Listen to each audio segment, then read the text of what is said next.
नमस्कार साहब, बहुत बहुत स्वागत है आपका। भजनलाल जी, शुरू से शुरू करते हैं। 34 साल की उम्र में आप सरपंच बने थे और 56 की उम्र में सीएम। भरतपुर के अटारी गांव से लेकर के और इस मुख्यमंत्री की कुर्सी तक का आपका सफर, वो ये यात्रा कैसे दिखती है आपसे? मैं 86 से लेकर के 89 तक विद्यार्थी परिषद में रहा। उसके बाद मैंने युवा मोर्चे के मंडल अध्यक्ष से मैं राजनीति में आया। उसके बाद में युवा मोर्चा में जिला मंत्री, उपाध्यक्ष, महामंत्री, और मैं 3 बार युवा मोर्चे का अध्यक्ष रहा। जब मैं युवा मोर्चे का अध्यक्ष था तो जब भी मेरे यहाँ ग्राम पंचायत का सरपंच था। 2000 का मैंने चुनाव लड़ा, सरपंच बना, और उस समय मेरी ग्राम पंचायत गांधी ग्राम के नाम से मेरी चयन हुआ था। तो मैंने मेरी ग्राम पंचायत के 5 गांव थे, 5 गांवों में जिस तरह से हो सकता है काम करने का प्रयास किया।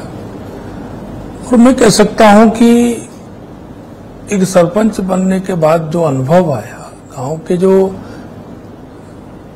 लोग हैं उनकी सेवा करने का मौका मिला, निश्चित रूप से मैंने सेवा का भाव के तरीके से ही काम किया और मुझे बड़ा आनंद आता था। पार्टी में उपाध्यक्ष भी रहे, फिर उसके बाद में पार्टी में जिला मंत्री रहा, उपाध्यक्ष रहा, महामंत्री रहा, और फिर मैं जिला अध्यक्ष बना। राम मंदिर आंदोलन में भी गए थे? हाँ, राम मंदिर आंदोलन में 2 बार गया हूँ, 2 बार कार्य सेवाओं में रहा हूँ। अच्छा सीएम साहब, आप पहली बार विधायक बने और मुख्यमंत्री बन गए। आप इसे क्या कहेंगे? आपका परिश्रम था, आपका प्रारब्ध था, या आपकी जो सेंट्रल लीडरशिप है उसकी प्लानिंग? देखिए, मैं 2014 में प्रदेश का उपाध्यक्ष बना था और उसके बाद में प्रदेश का महामंत्री बना। 4 बार मैं प्रदेश महामंत्री के रूप में काम किया।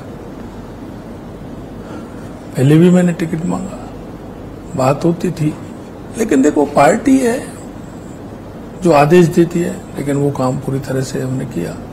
जहां हमको आदेश मिलता था पार्टी का, वो जाते थे।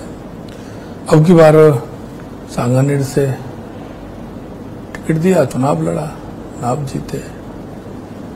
मैं आपको कहना चाहता हूं कि मेरे को तो कोई जानकारी भी नहीं था, पता भी नहीं था।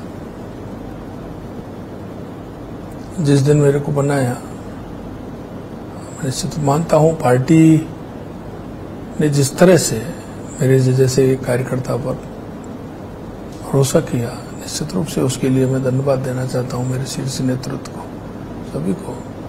और मैं भी ये चाहता हूं कि जो उन्होंने मेरे ऊपर विश्वास किया है, जो मेरे को किया है, उसके ऊपर पूरी तरह से मैं मेरा काम करूं। अच्छा सीएम साहब, सांगानेर से जो चुनाव लड़ने का फैसला था वो आपका था या पूरी तरह से पार्टी का था? मतलब संगठन का था, क्योंकि यहाँ से पहले एक कोई और नेता थे जो चुनाव लड़ने की तैयारी कर रहे थे और अचानक आपका नाम वहां से अनाउंस होता है कि आपको यहाँ से चुनाव लड़ना है। तो ये आपको कितनी बड़ी चुनौती लग रहा था इस सीट पर चुनाव लड़ना? देखिए, क्योंकि सांगानेर एक ऐसी सीट है, संगठन की सीट है, मेरे जैसे किसी भी कार्यकर्ता को मिलता हुई जीत। अच्छा सीएम साहब, सरकार बने अभी सिर्फ 4 महीने हुए हैं, तो बीच में चुनाव आचार संहिता भी आ गई, तो अभी सरकार की उपलब्धियों के बारे में अगर बात करें तो वो थोड़ी ज्यादती होगी, अभी उसके बारे में बात नहीं करनी चाहिए। नहीं, उपलब्धियों के बारे में बात कर सकते हैं। नहीं, हमने जो हमारे पार्टी ने जो हमारा घोषणा पत्र है जी, जिस घोषणा पत्र को लेकर के हम जनता के बीच में गए हैं जी, हमने हमने उसको 40 से 45% तक पूरा किया है जी, 3 महीने के अंदर। और हम आपको विश्वास दिलाना चाहते हैं, क्योंकि ये हमारे यशस्वी प्रधानमंत्री नरेंद्र मोदी जी का विजन है जी, कि वो कहते हैं वो करते हैं, और करते हैं वही कहते हैं। और आपने देखा होगा 2014 में जो घोषणा पत्र दिया था उसको पूरा किया। 2019 में जो घोषणा पत्र हम जनता के बीच में लेकर गए उसको हमने पूरा किया, और 2024 में भी दिया है, इसको भी पूरा करेंगे। और हमने राजस्थान में जो घोषणा पत्र दिया है, और आपने देखा है यशस्वी प्रधानमंत्री नरेंद्र मोदी जी के नेतृत्व में हम उसको भी पूरा कर रहे हैं। अच्छा, आपका गृह नगर भरतपुर है, पूर्वी राजस्थान किसी भी दृष्टि से देखें तो बहुत महत्वपूर्ण जो है अपना स्थान रखता है। वहां के लोगों को भी आपसे उम्मीदें होंगी, तो उनके लिए आपके पास क्या प्लान है? देखिए, मैं आपसे कहना चाहता हूं, मैंने लंबे समय संगठन में काम किया है, पूरे राजस्थान में किसी न किसी संभाग में किसी न किसी उसमें प्रभारी के रूप में काम किया है। राजस्थान के अंदर सभी की अपेक्षा होती है। निश्चित रूप से जो उनके मन में इच्छा और अपेक्षा है पॉजिटिव है, पूरी तरह से करेंगे। अच्छा, स्पेसिफिक बात करें, अगर पूर्व हो या पश्चिम, राजस्थान में, पूरे राजस्थान में जो पानी का मुद्दा है वो सबसे महत्वपूर्ण है। पेयजल की बात करें, चाहे सिंचाई के लिए पानी की बात करें, तो पानी की किल्लत को दूर करने के लिए आपका विजन क्या है? देखिए, मैं आपको कहना चाहता हूं, आपने मेरे जो मन की बात है वो कही है। मैं आपको कहना चाहता हूं कि राजस्थान पानी के लिए कई परेशानियां होती है राजस्थान के अंदर, लेकिन मैं विश्वास दिलाता हूं देश के यशस्वी प्रधानमंत्री नरेंद्र मोदी जी के नेतृत्व में राजस्थान की पानी की समस्या का समाधान होगा। आपने देखा है, जिस ईआरसीपी की योजना को कांग्रेस ने लंबे समय तक अटकाए रखा, भटकाए रखा, वो हमारे देश के यशस्वी प्रधानमंत्री नरेंद्र मोदी जी ने सरकार बनने के 1.5 महीने बाद ही उसको समाधान कर दिया, समझौता हो गया। मध्य प्रदेश के साथ भी हुआ, केंद्र सरकार के साथ भी हुआ, और अभी हुआ। और यही नहीं, एक यमुना समझौता था हमारे शेखावाटी के लिए, 3 जिले जो हमारे पड़ते हैं, इतना बड़ा महत्वपूर्ण काम देश के यशस्वी प्रधानमंत्री नरेंद्र मोदी जी ने वो भी समझौता करा दिया, जिसे डबल इंजन की सरकार कहते हैं। हाँ। दूसरा मैं आपसे कहना चाहता हूं कि यही नहीं, हमारी देवास योजना है, अरावली हमारी श्रृंखला है उदयपुर में, पर्वतमाला के जो कथी के आधा पानी हमारा बंगाल की खाड़ी की तरफ आता था, आधी पानी अरब सागर की तरफ जाता था। बंगाल खाड़ी वाला पानी हमारे काम आता था, अरब सागर वाला पानी हमारा बह के चला जाता था। लेकिन उस योजना को भी बनाया, उसमें भी हम एनीकट लगा के टनल के माध्यम से उस पानी को भी हम लेकर के आएंगे, जिससे कि अगर अच्छी बारिश होगी तो वो हमारा बीसलपुर तक वो पानी आएगा।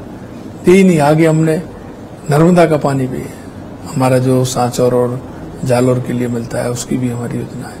दूसरा, हमारा जो इंदिरा गांधी नहर है, उस पोंग डैम से पानी आता है, उसमें 10 फुट हमारा खाली रखते हैं, तो उसको भी पूरा करने का काम है, जो वहां से भी पूरा हो जाए, जिससे कि हमारा पानी हनुमानगढ़, गंगानगर, बीकानेर, नागौर, जैसलमेर, बाड़मेर तक वो पानी आए। हम चाहते हैं कि पानी की दृष्टि से जो राजस्थान में जितनी बड़ी परेशानी है वो परेशानी नहीं हो। पानी के औद्योगिक इस्तेमाल के लिए जो आप एक सांचौर बेसिन तक एक आपका विजन है, वो भी है हमारा, कि हम जैसलमेर के नाचना से पाइपलाइन द्वारा पचमदरा हमारी जो रिफाइनरी है, वहाँ बड़ा हमारा इंडस्ट्री एरिया का प्लान वहाँ है, उसके लिए भी पानी हम लेकर के जाएंगे। मैं आपको कहना चाहता हूँ कि राजस्थान में कहीं भी पानी की प्रॉब्लम नहीं हो। निश्चित रूप से हमारी सरकार इस पर काम कर रही है। अच्छा, मुख्यमंत्री जी राजस्थान के बारे में कहते हैं कि राजस्थान एक उद्यमियों की धरती है, एंटरप्रेन्योर्स की धरती है, और देश दुनिया में यहाँ के जो उद्यमी हैं उन्होंने अपना नाम कमाया है, अपना नाम साबित किया है। इन्हें राजस्थान में ही उद्योग लगाने का प्रोत्साहन मिले है। अभी हमने सुना जब टेस्ला भी यहाँ आने की बात हो रही है, तो राजस्थान के लोग, राजस्थान के उद्यमी राजस्थान में ही अपना उद्योग लगा सके, अपना उद्यम लगा सके, उसके लिए आप क्या करने वाले हैं? देखिए, हम आपको बताना चाहते हैं कि राजस्थान में बहुत बड़ी संभावना है उद्योग की, पर्यटन की। पर्यटन के क्षेत्र में भी हमारी सरकार ने काम प्रारंभ किया है और उद्योग के क्षेत्र में भी प्रारंभ किया है। हम चाहते हैं सिंगल विंडो के माध्यम से वो काम भी हमारा हो, क्योंकि वो सुरक्षा, शांति, ये सारी चीज चाहते हैं। हमको विश्वास दिलाया है कि राजस्थान में आपको किसी भी तरह की परेशानी नहीं होगी, और वो लोग आएंगे, हमारे संपर्क में है, कह रहे हैं जहां हमारे स्थान है, अच्छे स्थान है, निश्चित रूप से उनको डेवलप करेंगे, और उद्योग के क्षेत्र में भी हमारी सरकार बहुत अच्छा काम करेगी। अच्छा, उद्योगों के लिए बिजली जो है बहुत महत्वपूर्ण फैक्टर है। राज्य में बिजली संकट जो है वो रोजमर्रा की बात रही है, हमने देखा है अब तक। तो आपके पास इस बिजली संकट को लेकर के क्या प्लान है? देखिए, मैं आपको कहना चाहता हूँ, हमारी सरकार को 90 दिन हुए थे, हमने 1,65,000 करोड़ का एक किया है और 65,000 करोड़ का एक समझौता किया है, यानी 2,25,000 करोड़ रुपए के समझौते हमने किए हैं। मैं आपको विश्वास दिलाता हूँ, अगले आने वाले 3 वर्ष में, 3 साढ़े 3 साल के अंदर हम बिजली हमारे यहाँ सरप्लस होगी, पूरी रूप से होगी। और अभी हमने देखा है कांग्रेस हमको 90,000 करोड़ रुपए का घाटा दे करके गई है। बिजली के लिए परेशानी है, लेकिन हम विश्वास दिलाना चाहते हैं कि 3 साढ़े 3 साल बाद हमारा राजस्थान के किसान को भी बिजली मिलेगी, उद्योग को भी बिजली मिलेगी और सूर्य योजना के माध्यम से हमारे सब घरेलू लोगों को मुफ्त में बिजली मिलेगी। इतना हम आपको बताना चाहते हैं। और आप खुद किसान परिवार से ताल्लुक रखते हैं, तो किसानों के लिए सरकार का क्या विजन है? देखो, मैं कहना चाहता हूं किसान को सबसे बड़ी जो समस्या है सिंचाई के पानी की है। किसान को जो सबसे बड़ी समस्या होती है, निश्चित रूप से ERCP के माध्यम से 2,80,000 हेक्टेयर भूमि को सींचना है। यमुना जल के पानी से भी पानी पीने को भी है और सिंचाई का पानी भी है, और इन योजनाओं के माध्यम से भी हम पूरी तरह से करेंगे और किसान हमारा किस तरह से उन्नत हो। अभी हमने देखा है कि हमारी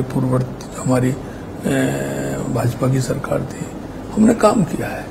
हमने किसानों के लिए जैसलमेर में खजूर की खेती का काम किया है। हमारा बाड़मेर में अनार, गंगानगर हनुमानगढ़ किन्नू के लिए, हमारा सवाई माधोपुर और हमारा ये करौली का इलाका है, या अमरूद के लिए हमारी सरकार काम कर रही है।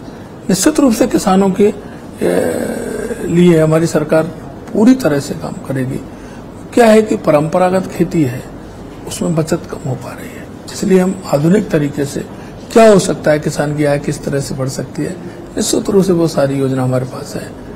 किसान के लिए हम पूरी तरह से काम करेंगे। अच्छा सीएम साहब, एक पेपर लीक और जो भर्ती परीक्षाओं में भागने का मुद्दा था, ये पिछली सरकार को एक तरह से ले डूबा था। आप इसे दूर करने के वादे के साथ सत्ता में आए हैं, तो अब तक आपके पास डिलीवर करने के लिए, बताने के लिए क्या है? देखो, मैं आपको कहना चाहता हूँ, हमने जब पेपर लीक हो रहे थे, युवाओं के साथ कुठाराघात हो रहा था, क्योंकि हम जानते हैं किसान का बेटा किस तरह से पढ़ता है, उसको पढ़ाई के लिए किसान को क्या क्या करना पड़ता है। उस बेटे के सपने को तोड़ने का काम कांग्रेस की सरकार ने किया था। 19 पेपर में से 17 पेपर लीक हुए थे। मैं आपको कहना चाहता हूँ, आपने देखा था, हमने कहा था कि हम SIT गठित करेंगे, हमने SIT भी गठित की, और उस SIT ने काम कितना किया है। अब तक 85-90 लोग लगभग गिरफ्तार हो चुके हैं। और हम आपसे कहना चाहते हैं, जिन्होंने युवाओं के साथ कुठाराघात किया है, हम किसी को बख्शने वाले नहीं। हमने जो युवाओं से वायदा किया है, निश्चित रूप से उसको पूरा करेंगे और पेपर लीक अब नहीं होगा। हमारे सामने अभी हमारी सरकार आते ही पेपर हुए हैं, आपने सुना कहीं कोई पेपर लीक हुआ है? ये दृढ़ इच्छा शक्ति होनी चाहिए। अच्छा, आपने इतने काम बताए सीएम साहब, ये हुआ और विजन भी बताया, अब इसके बावजूद लेकिन विपक्ष जो है वो ये कहता है कि सरकार जो है दिल्ली से फैसले लेती है। आपका क्या कहना है इसके बारे में? देखिए, मैं आपको एक बात कहना चाहता हूं, विपक्ष तो कुछ भी कह सकता है, लेकिन मैं आपको बता देना चाहता हूं, ERCP का समझौता, यमुना जल समझौता, बिजली के लिए MOU जो हुए हैं, ये कैसे हुए हैं उनको पता नहीं है। गहलोत साहब, आप तो एक महीने में आते थे, कौन सा काम किया आपने, बताएं जरा। हम जा रहे हैं तो दिल्ली से लेकर के आ रहे हैं, तुमको क्या नाराजगी हो रही है? विपक्ष को क्या नाराजगी हो रही है? हम तो दिल्ली जाते हैं तो दिल्ली से कुछ ना कुछ लेकर के आते हैं, और भी जाएंगे, लेकर के आएंगे। राजस्थान की जनता के लिए क्यों नहीं जाए? जाना है।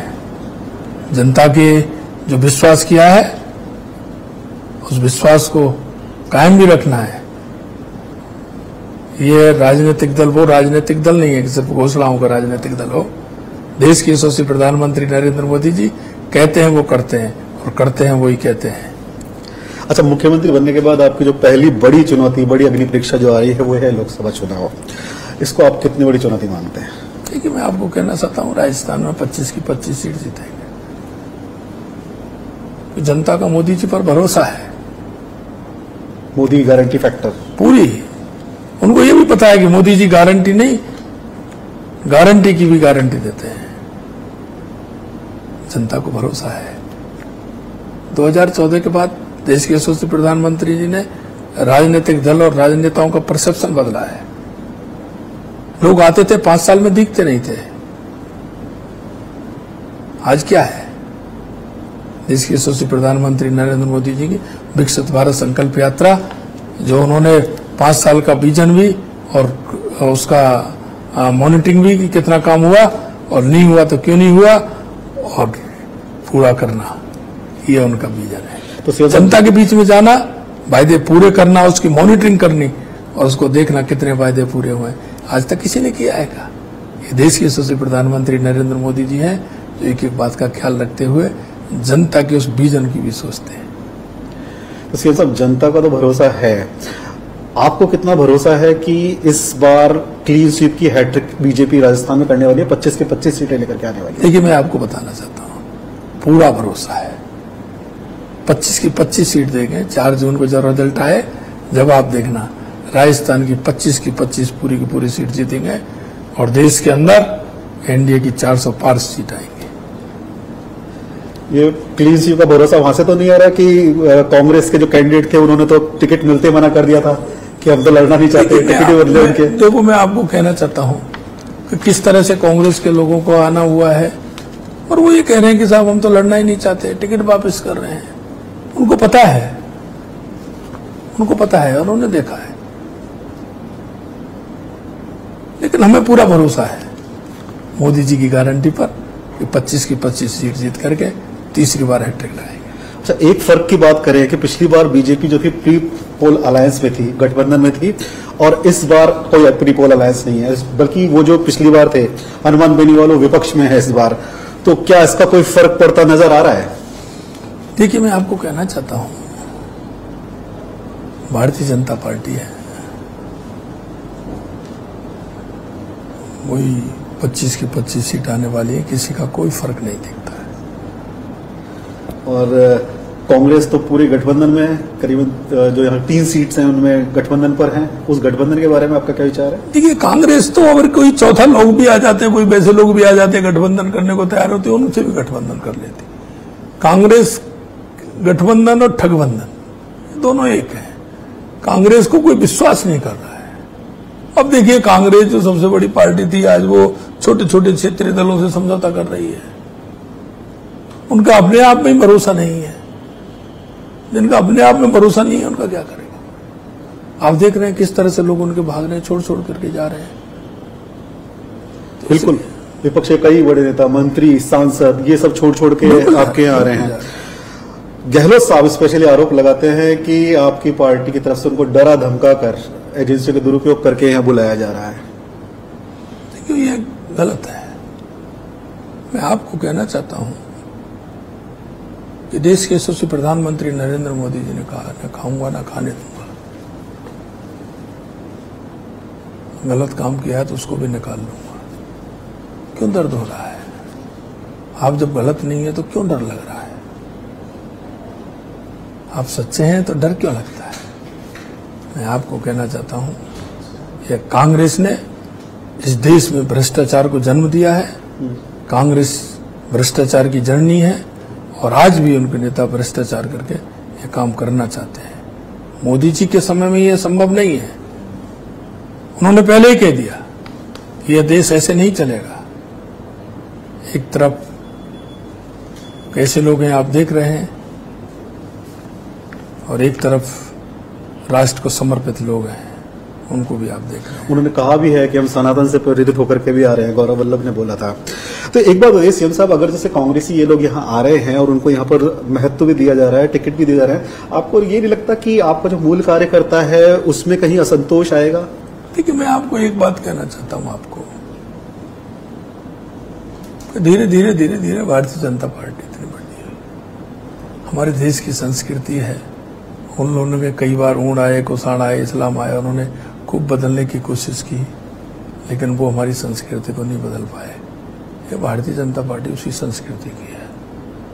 इसमें जो आएगा अपना मन करेगा, उसको संस्कार मिलेंगे, उनको विचार मिलेंगे। जिस की नीति और नीयत साफ हो, नेता मजबूत हो, वही चलेगा। अच्छा, उनके वहां से तो कोई फर्क नहीं पड़ेगा, लेकिन कुछ जो नेता थे आपके, वो टिकट कटने की वजह से नाराज होकर सामने चले गए, वो कोई चुनौती पेश कर पाएंगे? नहीं। देखिए, मैं एक बात बताऊं, मन में हो सकता है, लेकिन हमारा कोई ऐसा नहीं है जो टिकट कटने से नाराज हो। हमारे सभी लगे, उनको पता है, सब पता रहता है। ये साइकिल का पहिया है। अच्छा, राजनीति के जानकार एक चीज और कहते हैं कि विधानसभा चुनाव में अगर हम देखें तो 150 प्लस सीटें आनी चाहिए थी, लेकिन कुछ बड़े नेताओं का अपेक्षाकृत जो है सहयोग नहीं मिला, उस वजह से थोड़ा सा आंकड़ा कम रह गया। लोकसभा चुनाव में ऐसा खतरा तो नहीं दिखता आपको? देखो, ऐसा कुछ नहीं है। मैं आपको बताना चाहता हूँ कि कहा मैंने 25 की 25 सीट आएंगे, कोई दिक्कत नहीं। अब वापस बात करते हैं मुख्यमंत्री भजनलाल शर्मा जी पे। भैरव सिंह शेखावत साहब जब तक सीएम थे तब तक कुछ ऐसे मुख्यमंत्री थे जो लोगों के बीच में बैठते थे, लोगों के पास बहुत आराम से जाते थे, लोग उन तक बहुत आराम तक पहुंच पाते थे। फिर ऐसा दौर आया जब सीएम तक पहुंचने के लिए कई कम्युनिकेशन या कई चैनल पार करने होते थे। लेकिन आपके आने के बाद में हमने फिर से देखा है कि सीएम जो है वो मॉर्निंग वॉक करने जा रहे हैं, लोगों के बीच बैठ जाते हैं, कभी चाय की दुकान पर, कभी गन्ने के रस की दुकान पर, लोग वहां देख रहे हैं। आप आने वाले वक्त में कैसा सीएम बने रहना पसंद करेंगे, ये वाला जो जनता के बीच में है या वो जो दरवाजों में बंद रहता था? देखिए, मैं आपको ये कहना चाहता हूँ, मैं संगठन का, मैंने लंबे समय तक कार्यकर्ताओं के बीच में संगठन का काम किया है। मैं कार्यकर्ता, मेरी पूंजी है, मैं उससे दूर नहीं जाना चाहता। जनता के बीच में रह करके जनता के जो काम है कभी भी आए, मैं मिलने की कभी किसी से मना नहीं करता हूँ। मैं कहता हूँ आपके पास समय चाहिए, मेरे पास समय की कोई कमी नहीं है। मैं रात को 11 बजे भी मिलता हूँ, 12 बजे भी मिलता हूँ, 1 बजे भी मिलता हूँ, 2 बजे भी मिलता हूँ, 2:30 बजे भी मिलता हूँ। जब भी कोई वो उनका समय, मेरे को कोई दिक्कत नहीं होती। तो क्या यही वजह रही थी कि आपने ट्रैफिक सिग्नल पर एक आम आदमी की तरह अपना काफिला? देखिए, उस दिन मैंने अखबार में पढ़ा था, अखबार में आया कि कहीं कोई जा रहे थे तो एम्बुलेंस खड़ी थी, तो उसका फोटो देखा मैंने। वो देखा तो मेरे को लगा कि अगर ऐसे रुकेंगे तो ठीक नहीं रहेगा, किसी को परेशानी हो, ठीक नहीं है। हम पहले समय से पहले निकले घर से, समय पर पहुंचे वहां, तो ये ठीक नहीं है। इसलिए मैंने उसको कहा कि मैं आज से आम लोगों की तरह हम जाएंगे, हमारे लिए रास्ता बंद नहीं होगा किसी तरह का, ट्रैफिक पे उसी हिसाब से चलेंगे और सुकून भी मिलता है, मुझे कोई दिक्कत नहीं। और काम के लिहाज से मोर्चे पर देखें तो आप रात भर देर रात तक मीटिंग करते हैं, 70 से ज्यादा आपने सभाएं किए हैं, लोगों से लगातार मिलना जुलना आपका लगा रहता है। तो ये क्या जो आपका केंद्रीय नेतृत्व है उसको जो है प्रेरणा यहाँ, उससे आपको यहाँ पर प्रेरणा मिल रही है और आप उस? देखिए, मैं तो कुछ नहीं करता हूँ, लेकिन आप हमारे शीर्ष नेतृत्व को देखेंगे, देश के यशस्वी प्रधानमंत्री नरेंद्र मोदी जी को देखेंगे, 23 साल से लगातार उन्होंने एक भी छुट्टी नहीं ली है, 18 घंटे काम करते हैं। निश्चित रूप से उनसे ऊर्जा मिलती है। हमारे गृह मंत्री जी इसी तरह से काम करते हैं, हमारे राष्ट्रीय अध्यक्ष जी इसी तरह से काम करते हैं। मैं तो कुछ नहीं करता, बहुत ज्यादा करते हैं। तो सीएम साहब, न्यूज 18 पर बातचीत के लिए आपका बहुत बहुत धन्यवाद और हमारी तरफ से आपको शुभकामनाएं। आपको भी बहुत बहुत धन्यवाद, बहुत अच्छा लगा, बहुत बहुत धन्यवाद आप सभी को बहुत। तो ये थी खास मुलाकात में राजस्थान के मुख्यमंत्री। देखते रहिए न्यूज 18। धन्यवाद।